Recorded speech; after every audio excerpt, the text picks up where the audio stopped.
one of the most interesting things about exploring total load is that relationship between internal and external load is not constant, in fact. That Triathlon Show 162.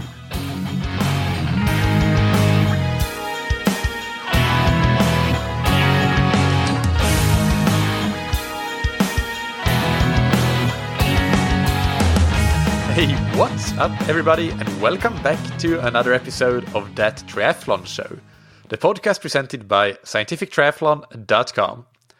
I'm your host Michael, and on today's episode I interview Simon Wegerif, who is the founder of ithlete. They create apps and sensors products for measuring heart rate variability and things along those lines, so you may have seen them around if you're in the HRV space. Simon himself is also a competitive cyclist, and previously he was into triathlons as well. What we will discuss today is how triathletes and endurance athletes in general can use HRV to measure and manage their total load. So the sum of the various different kinds of stresses that we experience, which is not just training, but also things like work, family, and all these things that you know by now, having listened to the podcast, that it all affects our ability to absorb and adapt to training. Shout out to Dave from Precision Hydration for connecting with me, Simon. I really appreciate that, Dave. So we'll get right into the interview after thanking our sponsors. First, we have Stack that you can find on stack0.com, and that's STAC0 spelled out.com. They make the world's quietest indoor bike trainers. And related to today's episode's topic of managing your total load, including training stress, but also other stressors, I think personally that's one of my main reasons for this winter making indoor training a bigger focus, is that it is just more time effective. And even though I love going outdoors and can do good training outdoors, it just takes longer for me to get to the places where I really can do structured intervals the way I like to do them. Plus, of course, you need to spend more time washing your bike, preparing your equipment, getting dressed, all those sorts of things. And that is one of my main reasons for now spending a lot more time indoors and mainly going outdoors on the weekends to ride. And even then on the weekends, I sometimes now stay indoors since I just like being on the stack. Recently, I've been watching a lot of Super League Triathlon replays from this last season on YouTube. And that is something that I highly recommend while you're on the indoor trainer. Really action-packed material that you can have on in the background as you're doing your hard intervals. So Stack, they produce great trainers from the base model, which is super affordable, but it's still as quiet as all the other models, and it folds nicely. You can store it under your bed, all the way up to the new smart trainer model, which is the Halcyon, which has all the smart trainer functionalities that you would expect. So check them out on stack0.com, and you can get 20% off with the promo code THATTRIATHLONSHOW, all one word, all caps. And a big thank you to Roka, which is the premier manufacturer of triathlon wetsuits, tri-suits, goggles, swim skins, sunglasses, and that sort of equipment. The athletes that use Roka include people like Lucy Charles, Javier Gomez, Mario Mola. So you can see that they are standout athletes, and I guess that's one way that you can measure how good the products of a company in the apparel industry is. Another way is, for example, in Kona with the unofficial swim skin count. And Roka has won that swim skin count for many, many years running now. So you can rest assured that when you get some Roka gear, you get the highest quality possible. And now you can do that even in Europe and the UK with no customs and duties, because they now ship from the UK as well as the US. Just go to roka.com, click through to your regional website and do your shopping there. And apply the code THATTRIATHLONSHOW, all one word, all caps, to get 20% off your entire order. All right, so let's get right into the interview with Simon Wegerif. So, Simon, welcome to That Triathlon Show. How are you? Thank you, Mikhail. Yes, I'm very well. Looking forward to Christmas. HRV is high and in the green, and everything is all right. So let's just get into the main topic. And Sure. it is HRV, which is your expertise, of course, but also how it relates to the concept of total load that you kindly pointed out was one of the most important concepts that we should be talking about. So it's your idea. Explain to us what is total load specifically.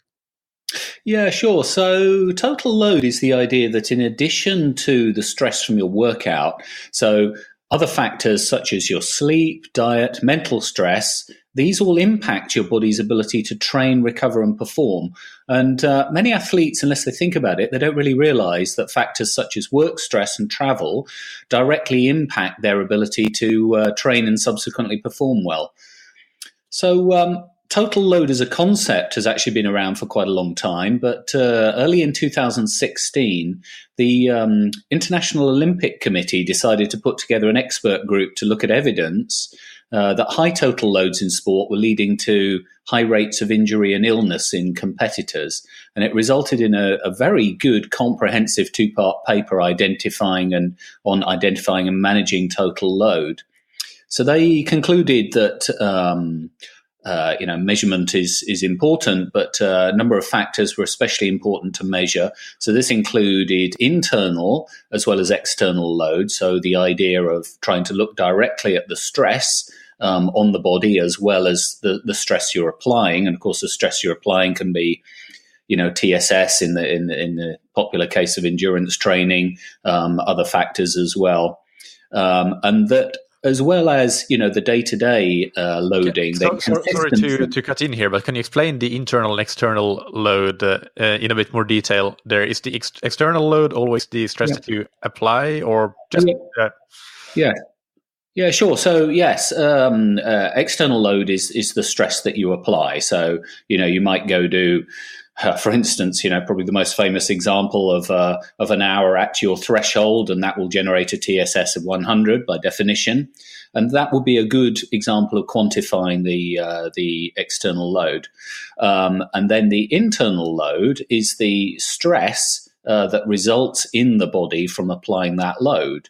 And one of the most interesting things about exploring total load is that relationship between internal and external load is not constant, in fact, and depends on a number of environmental factors, including psychological stress, travel, whether or not you're starting to become sick, and some other things as well.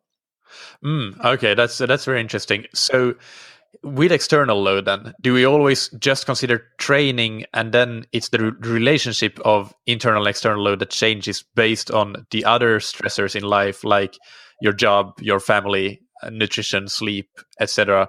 Or can external load also be these other things like work stress? Yeah, I think it can, personally. So I think the external load can have a number of other factors added to it. I think the difficulty here, Mikael, is quantifying those. We've done quite a good job of quantifying training stress, and that tends to be the thing that we measure the most. But of course, in principle, you can devise ways of measuring some of the other stresses. For instance, perhaps sleep, that you might compare, one particular night's sleep or a moving average of sleep to what as an individual you need. So you could quantify it that way. And there's other things as well. Perhaps you might have a prescribed diet, which incorporates certain, macronutrients, micronutrients, and quantities, and then you could record compliance to that. So these are all objective measures of what's done outside the body, whereas the internal load is the concept that the body's response is not too surprisingly very sophisticated and intricate to that, and even varies over time. Right. And what is the relation between HRV and total load, as well as external and internal load? Yeah, so that's a really good question. So what we saw, particularly in the earlier years of producing a first HRV app, was that users would initially say, there doesn't seem to be a perfect relation between changes in the external load that they're measuring using TSS or TRIMP or miles or whatever it is, and dips in the HRV. And in fact, that turns out to be a good thing, because HRV is actually a comprehensive and holistic measure of internal load, effectively. Internal load, but also resilience. So, the amount by which your HRV changes when an external load is applied depends on you individually at that particular point in time. And the smaller the change in the HRV for a given external load, you can be said to be more resilient, and you can build resilience as well. How would you build resilience?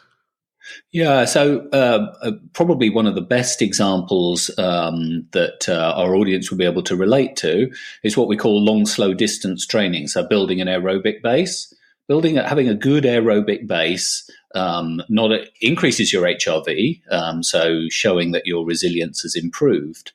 And that means that a given stressor, so for a given external load, your HRV and your body's perception of that stress will be lower. So, another way of looking at this is that the greater your body's adaptations to training, the more robust you become to future training. And that's a concept that, I'm sure everybody listening will be able to get their heads around. Yeah, and it's very fundamental, isn't it? That's one of the main reasons why in endurance sports it's so important to add layers upon layers of just base endurance, layers upon layers of fitness, years and years of consistent training, consistently putting in the hours, but not necessarily doing too hard training. So that makes sense. This is sort of an impossible question. I have a feeling, at least. I think it might be a difficult one. But is it possible to quantify, or at least to have an idea of what the biggest contributors to our total stress is? Like, can we compare how big a stress training is compared with, for example, work stress in various situations and quantify that somehow? Yeah, so that is a good question. And in fact, it's not as difficult as we might imagine. So if we're recording our HRV every day, every morning at the same time, a morning weight measure would be typical. If we're also recording as diligently and as honestly as we can some of the other lifestyle factors, and those include compliance to the diet that we've set ourselves or our coach or nutritionist has prescribed for us, how well we have dealt with stress in the past 24 hours. And we use the term, I like to use the term stress management, because stress is not an absolute thing. Stress is actually the interaction between a person and their environment, and the degree to which, so stress, if you like, is the imbalance between a set of environmental circumstances like high pressure deadlines at work, a train that's late, a traffic jam, an argument, all of those kind of things.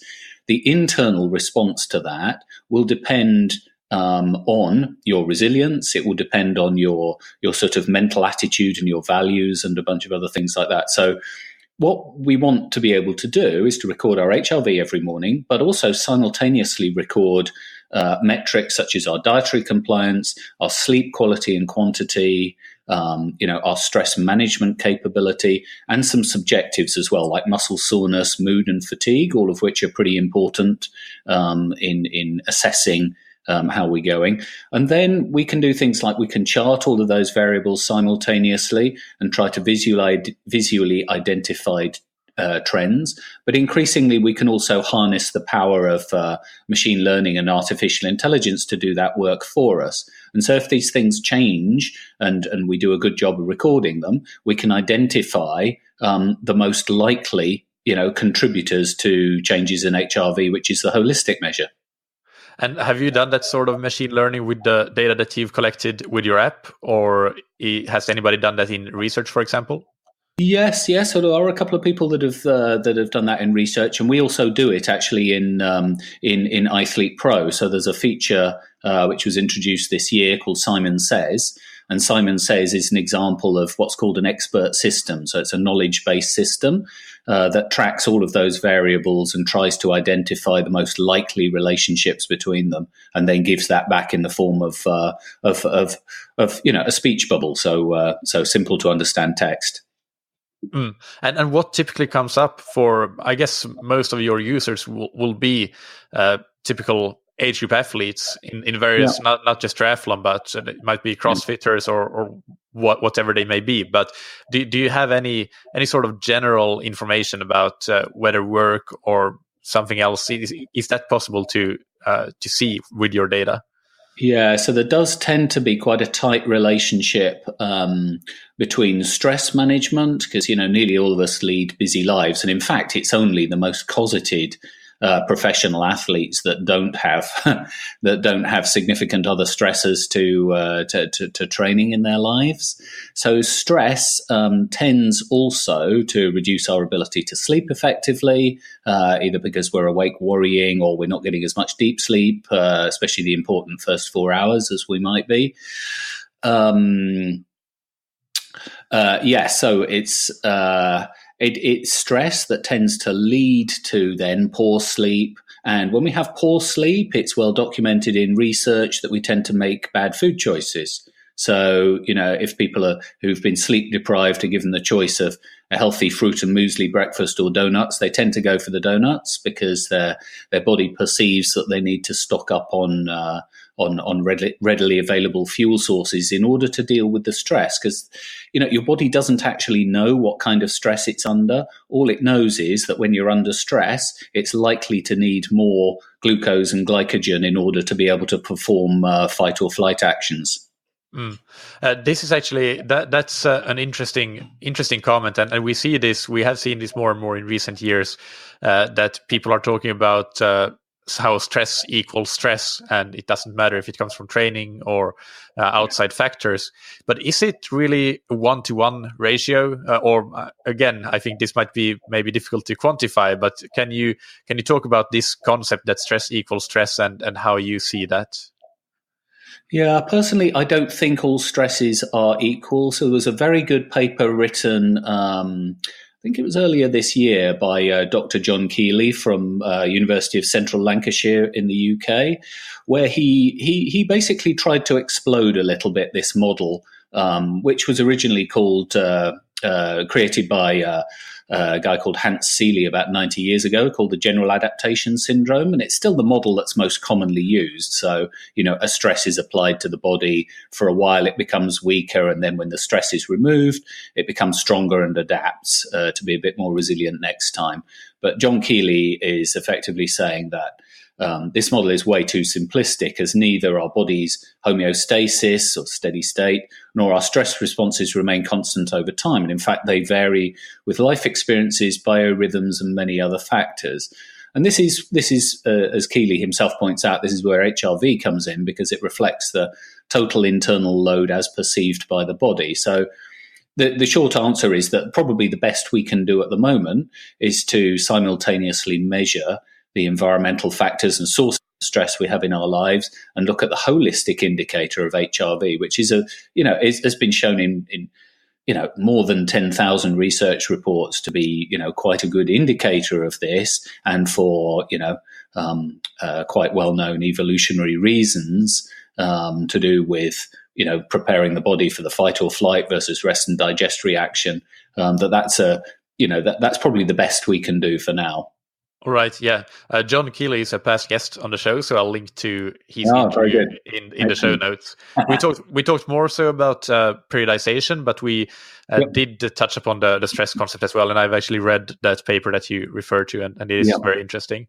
Yeah. So when you say that HRV has been shown to be a good indicator to measure total load, is it the best indicator, or are there others that might be equally good or even better? What are the alternatives, basically, if there are any? Yeah, so in professional team environments, like football teams, for instance, they tend to use salivary cortisol measures and perhaps some blood markers of inflammation as well. But in the anecdotal reports I've had from working with those top clubs, they do regard HRV as the most sensitive indicator out of the ones that they're using.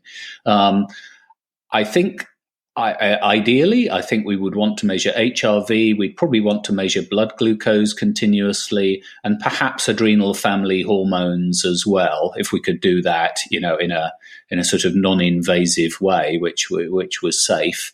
But I don't think enough of that work has been done yet to show whether or not HRV is the most sensitive. It is quite likely to be sensitive because it originates in the brainstem and is part of the very basic wiring of the body in changing its state and altering factors also like inflammation, sensitivity to pain, and mobilization of resources. So it's a pretty basic level of wiring that's going on in the body, and we're observing things close to the source of what the brain considers. Okay. So we'll talk a little bit more about how to apply HRV practically in just a little bit. But first, since we're on this more general topic of load and total load, actually we can weave in HRV at this point, I think. How can we use HRV to basically establish how much training we can do, how hard we can train, and how do we do that? Yes. I think, there's probably three things that are really useful here. One is the day-to-day changes in HRV. The other one is the HRV baseline. And another really good one to supplement that is something we call the acute to chronic training load ratio. I'll come back to that one in a moment. Regarding HRV, it is a sensitive metric that comes with, if you like, a small downside that it also varies quite a bit from day to day as part of its sort of noise or its natural variation. It's therefore pretty desirable, and this is something that we introduced in the first version of ithlete back in 2009, the idea of having a 7-day rolling average or a baseline. And trends in that baseline have been shown in research to be pretty good indicators of when the stressors started to become cumulative, and there's a bigger chance of non-functional overreaching. Now, as endurance athletes, we really don't want to overreach non-functionally, because not only does it take a good amount of time to recover from, it's quite unpleasant in the meantime, but what a lot of people don't realize is that when you really dig yourself into a hole, once you have recovered, you in fact have gained nothing. There's no successful adaptation takes place. So there was, it was a lot of suffering for nothing. So I do still believe that the day-to-day variation in HRV has value. So if you're starting to get sick, you will notice a big change in one day without an apparent explanation. And that's another thing the AI can do for us, is to say all the other variables we've recorded, either individually or added together, they don't explain this change in the HRV. So something else is going on. And if it was taken at the same time as usual, then, it might be that you're getting sick because, we don't have any other explanation for it. So in football clubs, a big change in HRV, usually negative, would be taken as a reason to separate the player from normal training, give them vitamin supplements, extra rest, fluids, things like that, to try and, to try and minimize the disturbance caused by the pending illness. And I've certainly had many stories from users about how ithlete has been really quite useful in detecting pending viral illnesses, especially serious ones. And do you use some sort of threshold for what the day-to-day variation needs to be for it to be significant? Yes, indeed. So there's this concept in sports science called the smallest worthwhile change. And that is an idea, a set of work really put forward by a New Zealand statistician called Will Hopkins. And that's the idea that, if you repeat athletic performances or any biological measure, there'll be some noise in there, then there will be a threshold at which that starts to become significant. And that's called the smallest worthwhile change.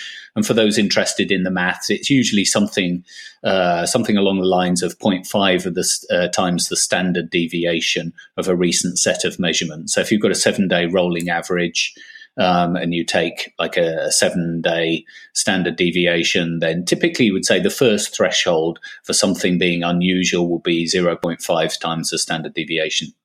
Yeah, and for the overreaching, the non-functional overreaching that you mentioned, and using the baseline, you see that just to make that clear, that would be a negative change in the baseline, in that rolling average. And does that also have a smallest worthwhile change calculation that for the baseline itself? It does, and there's also a percentage change in that number, which is useful to know. In fact, in the early 2000s, there were some deliberate overtraining studies done on club level runners and looking at their HRV specifically as they became non-functionally overreached. So thanks to their suffering, we have some data for that as well. And we've used that as looking at the percentage change in the baseline over a period of 7 days as a threshold for indicating that you might be getting close to that point. Yeah. Okay. But by the way, I will also link to an episode for the listeners that we just recently did with Dr. Cyril Schmidt on non-functional overreaching. So that's very much related to this episode here. And there was one other point I just wanted to mention briefly, and that was the acute to chronic training load ratio. So there's some very good work that's been done there by Tim Gabbett and others, I think, in Australia. Looking basically at, again, a 7-day versus 28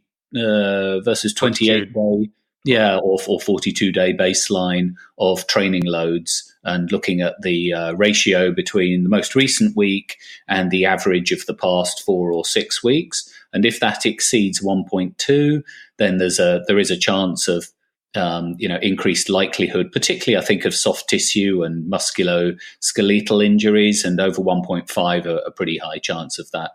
Interestingly, values below 0.8, so in other words, a fast decrease in training load, are also likely to cause problems when training is resumed, as the body becomes deconditioned to the training stress that it was accustomed to previously. Were the subjects in that study, were they triathletes or runners, cyclists? Do you know? I think the overall conclusions were derived from multiple sports, with a predominance actually in running-based sports. So typically team sports involving repeated sprint type actions. So typically, football, Australian rules, rugby, those kind of things. But I believe there have been studies done in runners as well. Yeah. It would be interesting to see, because I've, of course, with running-based sports, and especially with a lot of changes, which puts a lot of demands on the joint changes in direction. I mean, like in football or other sports, then it's very logical that that ratio would need to be more conservative versus a sport like triathlon, where you can do a lot of swimming and cycling, which are not as dangerous and risky as running. But that's a really interesting point to hear about that ratio as well. So then one question that I wanted to ask you is, with regards to HRV, your app and other apps, they, in the day-to-day as well as in the baseline, we get advice. We know if it's a green day or a yellow day or a red day, or however it's marked in the app itself. If we get some sort of advice if we should be taking it easier or not. But my question here is there a case for sometimes doing one more hard workout, even when we might be in the red, when we have not fully recovered from previous workout, assuming that we then make sure that we take appropriate recovery and not get into chronic overreaching or non-functional overreaching, of course. But then we have that big stimulus of having done a hard workout and then another hard workout in a fatigued state, which might have some value as a stimulus. So is that something that you've thought about, or that you have any opinions on? Yes, absolutely. So in ithlete Pro, where we do more analysis on not only the HRV but the resting heart rate as well. So we take both of those into account. And if the HRV is modestly reduced, then we would tell the user that they're operating in a recovery deficit, but no reason to back off if they are deliberately overreaching at that point. So again, we would use thresholds to indicate when overreaching still appears to be safe regarding the trends and the day-to-day values versus when, particularly when the heart rate starts to be elevated. That's a pretty sure sign that the overreaching is starting to become non-functional. So we advise people like that. But another point on, if you like, traditional periodization is that, I've tried to look at it, and there's actually not that much evidence that this kind of block periodization is actually more effective than simply polarizing training, as advocated by Dr. Stephen Seiler, between long, slow distance, about 80% of session time, and high-intensity interval training. And I think the polarization concept is a useful one, Mikhail, because I know certainly for many years I did myself, and I believe that many age group athletes, especially those who are self-coached, still choose to go comfortably hard in most of their workouts, which is increasingly regarded as a less productive zone. So it's too hard to recover from by the next day, but it's not hard enough to really drive the adaptations that lead to performance gains. So with conventional periodization, it's quite easy to get wrong, I think, and polarized training, I think, has a role to play there, and it seems to produce very good results as well. Yeah, absolutely. You need to when you are supposed to be training easy, you should be training easy and not be going moderately hard. Just from a coach's perspective and from an athlete's perspective as well, I do think that especially on the bike, for me personally, I know that a lot of really strong swimmers, they have the same sort of attributes on the swim, that you can get a really good boost in your fitness if you overload and do two really hard workouts day to day, and that does not mean moderately hard, but that actually means hard. And that's not necessarily following any polarized models, because you're actually going hard more than you would based on Seiler's studies. But I still think that practically that might have value in certain situations. But I guess HRV can then control that with, as you said, you get the advice that if you are deliberately trying to overreach, then you are free to go ahead and do that. You're still okay to do that. Yes, absolutely. Okay, so I guess then for listeners that are not using HRV today, if they sign up for ithlete and they start using HRV, just if you give them a simple step-by-step, the most important things that they should be doing without making things too complicated, without having to become scientists themselves, what are the things, or the thing even better perhaps, if it's a one single thing that they should be doing and should be looking at and concern themselves with regards to HRV and how it affects their training? Yeah, I think there's the one word I would bring out here, Mikhail, is consistency. So try to do your reading every day at about the same time.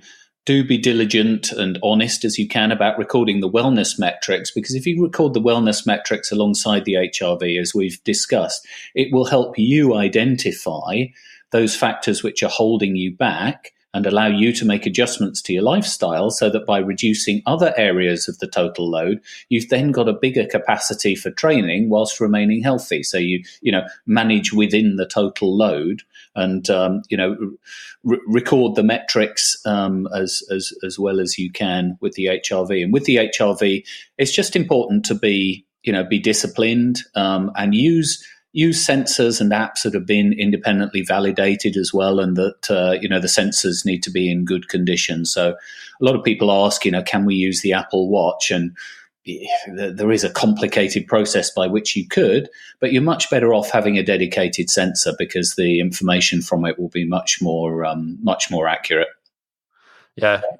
A GIGO, garbage in, garbage out. Yeah, it still applies. Even in the era of artificial intelligence, it still applies. One more thing. You mentioned there with the stress management earlier. I think that's a good topic, because as you say, it's not really about if we get stuck in traffic, that's the same for everybody, but people deal with it differently. Yeah. Do you personally have any thoughts on how to improve the way that we manage stress? Because then that can actually have an impact on how we then adapt to training, if we become really good at not being too stressed out about things. Yeah, absolutely. For me personally, what's worked very well over the past couple of years is meditation, and particularly the slow, deep breathing component of meditation. So where you breathe in steadily for 5 seconds, breathe out steadily for 5 seconds, you actually excite a resonance in your body that leads to some pretty remarkable effects. Actually, and these are shown in research. It leads to reduction in blood pressure and certainly a reduction in the perception of stress. So get yourself a meditation app. Many of them are available on free trial. You can find the ones that you like. Ones that I particularly like are Headspace, Calm, Simple Habit, but there's plenty of them available. There's also, I've been involved with a slow, deep breathing app that finds this resonance for you, and that's called Breathe Sync. So, stress is a perceptual thing. It's this sort of interaction between what's actually happening to you in the world and your perception of your own ability to cope. And so stress is something that you can absolutely manage, and then reduce the total load, then you can train harder. Hey. Yeah, absolutely. And I can recommend a completely free meditation app that is not even just a free trial, because I did try a lot of them that were on free trials, but then I was always too cheap to end up buying the real thing. So I finally found one that is actually really good and has a good library of meditations, and that is called Insight Timer. So that's a tip for any listeners that don't want to buy one. But really good. And there's actually, it's interesting, there's now research coming out even in how meditation affects endurance performance quite recently. So that's been interesting to see as well. Yes, and when you're on the bike, and swimming and running as well, actually, I'm sure. But certainly when I've been on the bike, I've been practicing, being present, using nasal breathing as well. That's quite a significant contributor. And your perception of pain in your legs and your body is reduced and quite noticeably. Yeah. All right. So let's wrap this up with some rapid fire questions, starting with, what's your favorite book, blog, or resource related to endurance sports or even just your field of expertise? Thanks. Yeah. When I started the ithlete project, I got in touch with a few people, and Dr. Phil Maffetone was one of them. And I still think his big book of endurance training and racing is a very good one. Phil seems to have an intuitive feel for how to prepare for competition while staying healthy. And let's not forget, he has coached some of the best triathletes of all time, including Mark Allen, Colleen Cannon, Mike Pigg, and several others as well. What's a personal habit that's helped you achieve success? I would have to say measuring my HRV and recording the wellness metrics every day for the past 9 years. That's I've managed to keep my baseline, at least steady, if not improving in sections. But the other thing is the meditation. That's made a big difference to me, I think, as a person, to my productivity, and to the way I approach things. And what do you wish you had known or done differently at some point in your career? Yeah, I think regarding sports and athletics, and I've been a competitive triathlete and nowadays quite a competitive long-distance cyclist, I've looked around in the past and I've thought that everybody who's beating me is more talented. And now that I'm a bit more sort of mature and I know more about sports science and training and some other things, I think to myself, well, it's not necessarily true they're more talented. It's most likely that they've just trained and raced smarter and more effectively. So I think many people have got the potential to be much better endurance athletes than they realize. That's been something for me in my journey. Yeah, actually, this is something that I feel very strongly about. And one of the reasons that I'm so passionate about triathlon is that I think that it's one of the sports that really just rewards hard and smart work and long-term work. And talent has a very comparatively small role to play, I think, compared to many other sports. And most about anybody can become a really good triathlete at an age group level if they just do the right things and do them for a long enough time, of course. Yes. No, I fully subscribe to that. All right. This has been great, Simon. Just tell the listeners where they can find out more about you and about iFleet. Yeah, sure. So they can, and just plug me, Simon Wegerif, into Google, or type ithlete, ITHLETE, into Google, and you'll find out more. Okay, brilliant. Yeah, we'll have the links in the show notes as well for people that want to click right through. Great. It was great talking to you, and look forward to talking to you again soon. Now, have a very Merry Christmas. Thank you, Michael, and to all your listeners as well. I hope that you enjoyed that episode and found it useful. I think it served as a great reminder that training does not happen in a vacuum, because most of us are not professional athletes. By the way, I would love to connect with any professional athlete that is listening to this podcast. So send me an email if you are somebody. It would be interesting to know if you also get value from the podcast. But for most of us, that's not the reality. So we need to take into account the stress that we experience. And that stress management discussion was very interesting in this regard, because the stress that we experience may be different from one person to the next. Either way, all of us have some sort of other stressors, whether it's from our career, our families, lack of sleep, that sort of thing. And HRV seems at the moment to be the best way really to measure that and make sure that we have a handle on that thing. So I think that now it's pretty clear really what we need to do, how we should treat the day-to-day variations. Simon gave some very specific and clear advice on that, and also the baseline. And of course, if you missed that, you can go to the show notes on thattriathlonshow.com and click through to this episode and check out all the details on that. I'll also link to the previous episodes on HRV that we've done, and I've done 2 of them. The first one is with Dr. Dan Plews, who is also, by the way, the Kona age group world record holder. He beat that record in October. And that's in episode 42, called Heart Rate Variability for Triathletes, with Dan Plews. And more recently, we had Marco Altini, founder of HRV for Training, which is the app that I use on. And his episode is titled Applications and Insights in 2018 and Beyond, with Marco Altini. I think there should be an HRV somewhere in there, but maybe I copy-pasted it incorrectly into my notes. Of course, I'll also link to the other episodes that I mentioned, the one on non-functional overreaching with Cyril Schmidt, which was a very recent one, and the one with John Keeley on periodization, where we touched on that stress concept. In the next episode, you will hear Professor Paul Larsen will be back for a 3rd episode on interval training, which is very timely now that they have released the book called Science and Application of High-Intensity Interval Training.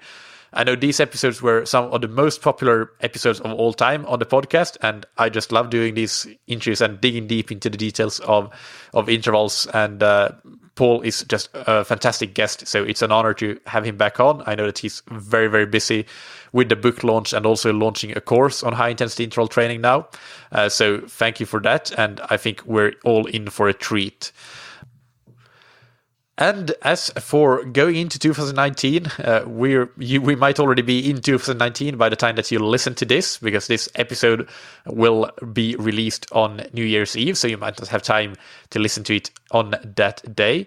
But that means that we are getting closer to your 2019 goal races. And if you don't yet have a structured path to be at your best in those goal races, then by all means swing by my website, scientifictriathlon.com, and check out our services and products that can help you be at your best for those races. Everything from very affordable but high quality ready-made training plans, all the way up to highly personalized individual coaching. Finally, thank you for being a listener in 2018. It means a whole lot to me. I know that there are 1,000 other podcasts that you could be listening to. It's a problem that I have. There are just too many good podcasts, so I have started to actually filter my podcast listening, which makes me really sad. So I do not take it lightly that you spend your time listening to this podcast. I really appreciate that and want to thank you for it. Happy New Year, and see you in 2019. And thank you finally to our sponsors, Roka, that you can find on roka.com. That's roka.com. And go there and shop your wetsuits, tri-suits, goggles, sunglasses, and all other triathlon-related performance apparel that you might need in 2019 again. Give yourself that structured path and give yourself good equipment to achieve your 2019 goals. Get 20% off your entire order with the promo code THATTRIATHLONSHOW, all one word, all caps. And thank you to Stack, that you can find on stack0.com. That's STAC0 spelled out.com. Make sure that you don't get too much stress from the extra time that required from riding outdoors all the time, like I did last year. Spend some quality time indoors, training indoors, doing the structured training on the trainer, whether it's the base model, the power meter model, or the smart trainer Halcyon. You can get 20% off your order with the promo code THATTRIATHLONSHOW, all one word, all caps. Thank you, as always, for listening. Keep training smart and keep loving triathlon.